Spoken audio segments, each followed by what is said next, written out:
그때 예수님께서는 배에 오르시어 호수를 건너 당신께서 사시는 고을로 가셨다. 그런데 사람들이 어떤 중풍병자를 평상에 뉘어 그분께 데려왔다. 예수님께서 그들의 믿음을 보시고 중풍병자에게 말씀하셨다. 얘야, 용기를 내어라. 너는 죄를 용서받았다. 그러자 율법학자 몇 사람이 속으로 이 자가 하느님을 모독하는군 하고 생각하였다. 예수님께서 그들의 생각을 아시고 말씀하셨다. 너희는 어찌하여 마음속에 악한 생각을 품느냐? 너는 죄를 용서받았다 하고 말하는 것과 일어나 걸어가라 하고 말하는 것 가운데서 어느 쪽이 더 쉬우냐? 이제 사람의 아들이 땅에서 죄를 용서하는 권한을 가지고 있음을 너희가 알게 해주겠다. 그런 다음 중풍병자에게 말씀하셨다.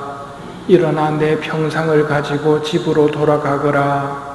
그러자 그는 일어나 집으로 갔다. 이 일을 보고 군중은 두려워하며 사람들에게 그러한 권한을 주신 하느님을 찬양하였다. 주님의 말씀입니다.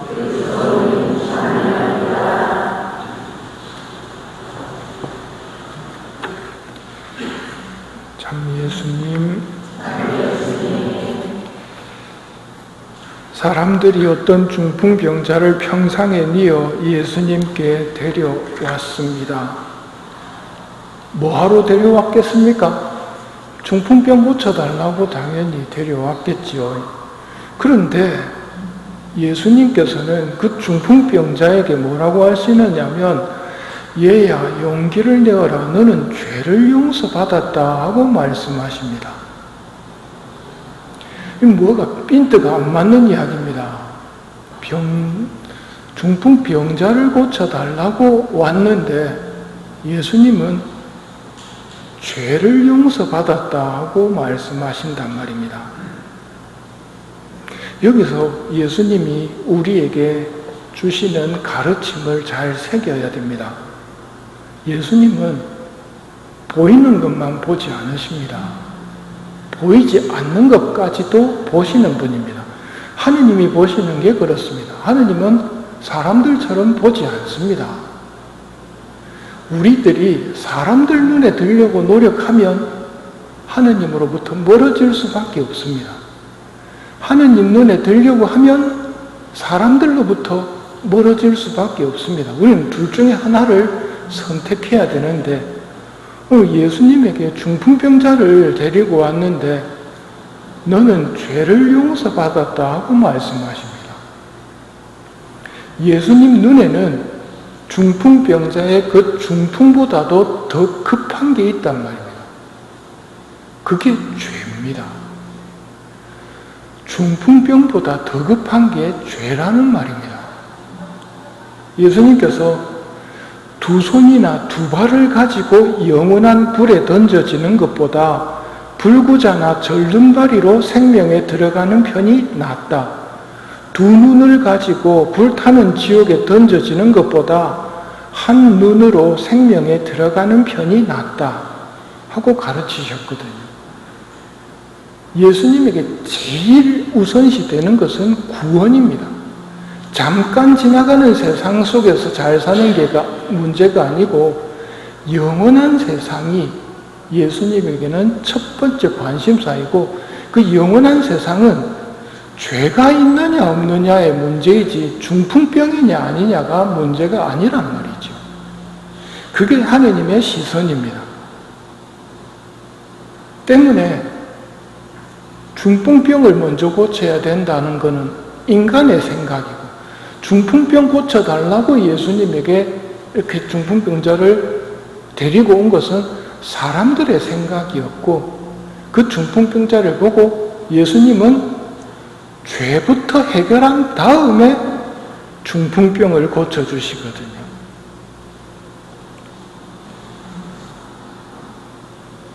예수님이 언제나 옳습니다.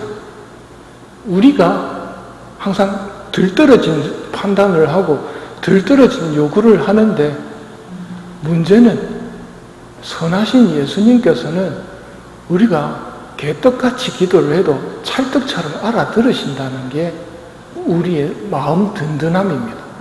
어제 강론의 핵심이 예수님이 우리 편이라는 거거든요. 예수님은 우리 편입니다.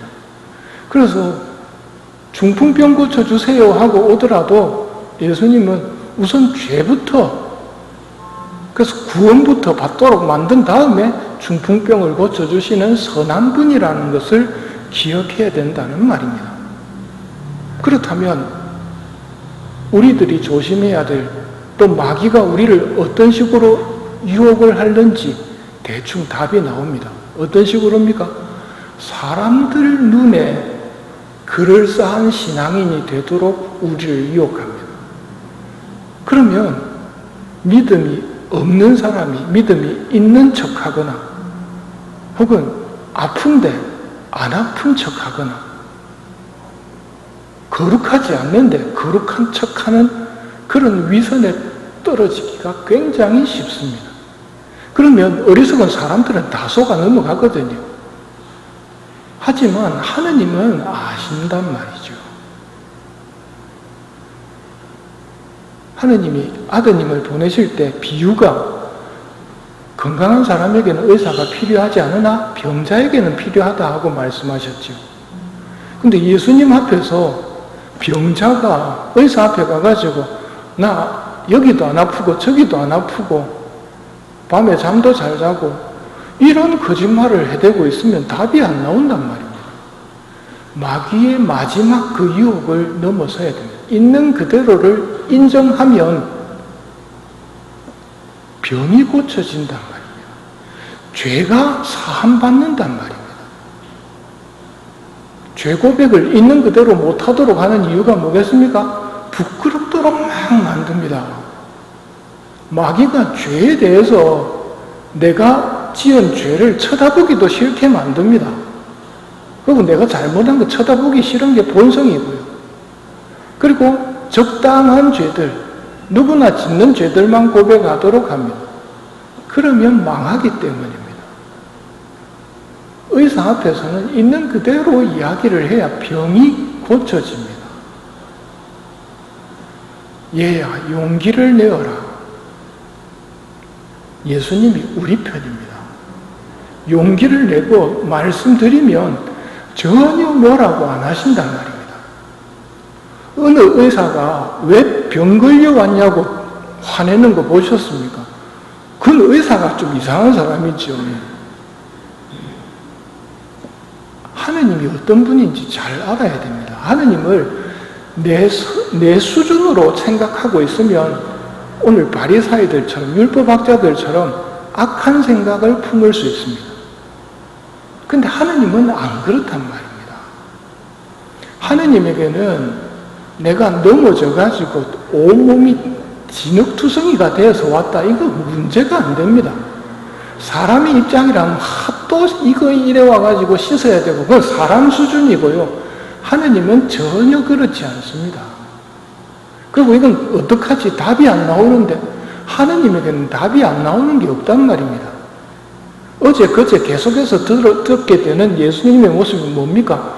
풍랑을 잠재우는, 이 인간으로서는 할 수 없는 문제 앞에서 풍랑을 꾸짖으시고 잠잠하게 만들어 버리시죠. 도무지 이 마귀 들린 사람이 사나워가지고 거기 지나가지도 못했습니다. 예수님에게는 그놈이 돼지 속으로 들어가는 것도 허락받아야 돼지한테 갈 수 있었단 말입니다. 하느님에게는 어려운 게 없습니다.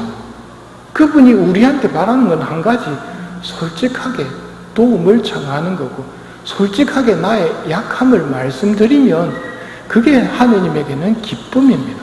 그거 씻어주러 오시고 그거 고쳐주러 오신 분이 하느님이시거든요.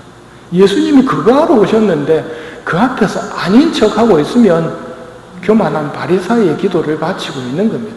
저는 일주일에 2번이나 단식을 하고 모든 수입의 10분의 1을 바치고 난 주일 미사도 안 빠지고 아침 저녁 기도도 잘하고 감정 기도도 잘하고 지자랑하고 있단 말입니다. 그건 하나님한테 하나도 영광이 안 됩니다. 오히려 오 하느님 죄 많은 저에게 자비를 베풀어 주십시오.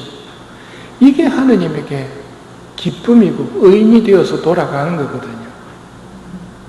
제가 깜빡하고 미사 전에 차 한잔 했습니다. 그래서 영성체하러 못 나갑니다.